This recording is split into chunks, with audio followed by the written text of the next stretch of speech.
Hi అండి, welcome back to రాజీ బంగారు. ఈ రోజు మన వీడియోలో చాలా మందికి ఎంతో ఇష్టమైన బోటి గోంగూర కర్రీని ఏ విధంగా చేయాలో ఒక్కసారి మనము ఈ వీడియోలో చూసేద్దామండి. ఇది చాలా బాగుంటుందండి. ఎక్కడ వీడియోని స్కిప్ చేయకుండా ఈ వీడియోని ఫుల్ గా చూడండి. మనమైతే ఇప్పుడు దీని తయారీ విధానంలోకి వెళ్ళిపోదాము.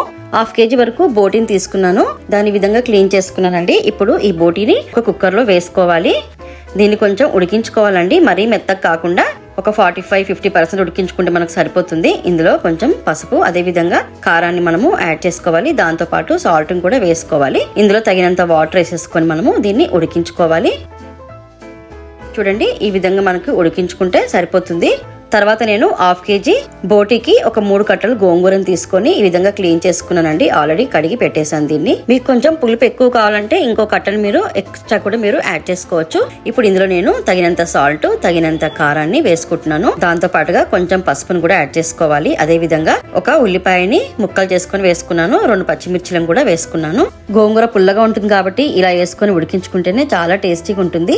తగినంత వాటర్ వేసుకోవాలి. ఇందులో వాటర్ వేసుకొని దీన్ని కొంచెం మెత్తగా మనం రుబ్బుకోవాలండి. ఉడికించుకున్న తర్వాత చూడండి, గోంగూర ఉడికిపోయింది. ఎంత కొంచెం అయిందో, కానీ పులుపు మాత్రం చాలా ఉందండి. దీన్ని కొంచెం మనము మెత్తగా రుబ్బుకుందాము. ఈ ఉడికించుకున్న గోంగూరను మాత్రం మిక్సీలో అస్సలు వేయకూడదండి, ఎందుకంటే చాలా మెత్తగా అయిపోతుంది. మిక్సీలో వేస్తే పప్పు గుత్తో రుబ్బుకుంటేనే చాలా బాగుంటుందండి. ఈ విధంగా ఉండాలి మనకి. ఇప్పుడు నేను ఆల్రెడీ ఉల్లిపాయ, పచ్చిమిర్చి, కరివేపాకుని రెడీ చేసుకున్నాను. స్టవ్ పైన ప్యాన్ పెట్టుకొని అందులో తగినంత ఆయిల్ వేసుకోవాలి. ఆయిల్ కొంచెం హీట్ అయిన తర్వాత అందులో దాల్చిన చెక్కని వేసుకోవాలి. దాంతో పాటుగా లవంగాలు వేసుకోవాలి. బిర్యానీ ఆకులు ఉంటాయి కదండి, వాటిని కూడా వేసుకోవాలి. ఇది మంచి స్మెల్ కోసం అండి, చాలా బాగుంటుంది ఈ విధంగా చేస్తే. ఇప్పుడు మనము ఇందాక కట్ చేసి పెట్టుకున్నాం కదండి ఆనియన్స్, పచ్చిమిర్చి, వాటిని కూడా ఇందులో యాడ్ చేసుకోవాలి. నేనైతే ఒక 3 ఆనియన్స్ తీసుకున్నాను. కరివేపాకును కూడా వేసేసుకోవాలండి ఇందులోనే. ఒకసారి మనము దీన్ని బాగా కలుపుకోవాలి. ఈ విధంగా ఉల్లిపాయలు కొంచెం మెత్తగా మగ్గుతేనే చాలా బాగుంటుందండి. మూత పెట్టేసుకుందాము. ఒక 10 నుంచి 15 నిమిషాల వరకు దీన్ని బాగా మగ్గనివ్వాలి మనము. చూడండి, ఉల్లిపాయలు అనేది ఈ విధంగా కొంచెం మెత్తగా అయితే మనకి సరిపోతుంది. ఒకసారి మనం దీన్ని మళ్ళా బాగా కలుపుకోవాలి. ఇందులో మనము 1 స్పూన్ వరకు అల్లం వెల్లుల్లి పేస్ట్ ని యాడ్ చేసుకోవాలి. ఉల్లిపాయలు కొంచెం ఫ్రై అయిన తర్వాతనే మనము అల్లం వెల్లుల్లి పేస్ట్ మాత్రం యాడ్ చేసుకోవాలండి. ఇప్పుడు ఇందులో ఉడికించుకున్న బోటిని కూడా ఇందులో యాడ్ చేసేసుకోవాలి. ఆల్రెడీ ఇందులో పసుపు, ఉప్పు, కారాలు కొంచెం ఉన్నాయి కదా, ఇప్పుడు మనము చూసి వేసుకోవాలండి. మీరు స్పైసీని బట్టి కారాన్ని వేసుకోండి. గోంగూరలోకి ఉప్పు, కారం అనేది కొంచెం తగినంత సరిపోయే విధంగా ఉంటేనే చాలా బాగుంటుంది. తక్కువ వేసుకుంటే అంత మంచిగా అనిపించదండి. పులుపుకి ఎప్పుడైనా ఉప్పు, కారాలు సమంగా వేసుకుంటేనే టేస్ట్ అనేది చాలా బాగుంటుంది. ఈ విధంగా ఫ్రై అయిన తర్వాత కూడా మీరు దీన్ని ఈ ఫ్రై లాగానే తినేసేయచ్చండి. ఇందులో కొంచెం మసాలా యాడ్ చేసుకొని చపాతీస్లో కానీ తింటే సూపర్ గా ఉంటుంది. గోంగూర వేసుకోవాలంటే ఈ విధంగా ఇంకొంచెం ఉడికించుకోవాలి. ఇప్పుడు మనమైతే మూత పెట్టేసుకొని ఓపెన్ చేద్దామండి. ఒక 10 నుంచి 15 నిమిషాల వరకు దీన్ని ఇలాగే ఉడికించుకుంటేనే చాలా బాగుంటుంది. చూడండి ఎంత బాగుందో. బోటి మాత్రం మనకి పర్ఫెక్ట్ గా ఉడికిపోయింది. చూస్తుంటేనే నోరు ఊరిపోతుందండి. ఈ విధంగానే తినాలనిపిస్తుంది. ఇలా తింటే కూడా చాలా బాగుంటుంది.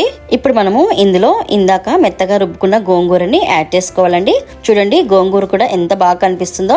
మిక్సీలో వేస్తే మరీ మెత్తగా అయిపోతుందండి, అందుకే నేను మిక్సీలో వేయొద్దని చెప్పాను మీకు. ఈ విధంగా ఉంటేనే చాలా టేస్టీగా ఉంటుంది. కొంచెం వాటర్ వేసుకోండి, మరీ గట్టిగా ఉంటుంది కదా, అందుకే జస్ట్ లైట్ గా మూత పెట్టేసుకొని తీద్దాం మనము. ఒక 10 మినిట్స్ అయితే మనకి సరిపోతుందండి. చూడండి, ఇందులోంచి వాటర్ ఇంకా బయటకు వస్తుంది. గోంగూరలోని కూడా ఆల్రెడీ మనం కొంచెం వాటర్ యాడ్ చేసుకున్నాం కదా, కొంచెమే వేసుకోవాలండి వాటర్ అయితే. మీకైతే కావాలంటే ఎక్కువ వేసుకోండి. కొంచెం గరం మసాలా కూడా నేను యాడ్ చేసుకున్నాను. కొంతమందికి గట్టిగా తినాలనుకోరు కదండి, కానీ బోటి కర్రీని ఈ విధంగా చేసుకుంటేనే చాలా బాగుంటుంది. చూడండి, మన బోటి రెడీ అయిపోయింది. ఎంత బాగా కనిపిస్తుందో. గోంగూర వేసుకున్నా కూడా మనం ఒక 10 నిమిషాలు దీన్ని బాగా ఉడికించుకోవాలండి ఈ ఆయిల్లో. మనకు ఆల్రెడీ తెలిసిపోతుంది కదా ఎంతవరకు ఉడికించుకోవాలో. ఇప్పుడు మనం ఇందులో కొత్తిమీరని యాడ్ చేసుకోవాలి. ఒకసారి మనం దీన్ని కలుపుకుందాము. కొత్తిమీర వేసుకున్నాక దీని స్మెల్ మాత్రం సూపర్ గా వస్తుంది. గోంగూర అంటే ఇష్టం లేని వాళ్ళు ఎవ్వరు ఉండరు కదండి, అలాంటి వారి కోసము ఈ చిన్న వీడియో అండి. ఇప్పుడు మనము ఈ బోటి గోంగూరని ఒక ప్లేట్ లోకి షిఫ్ట్ చేసుకుందాము. ఈ బోటి గోంగూర కర్రీని వేడి వేడి రైస్ లో కలుపుకొని తింటే సూపర్ గా ఉంటుంది. ఒకసారి మీరు కూడా ట్రై చేయండి. నేను చేసిన విధంగానే ఇది ఎలా ఉందో నాకు ఒక చిన్న కామెంట్ పెట్టండి.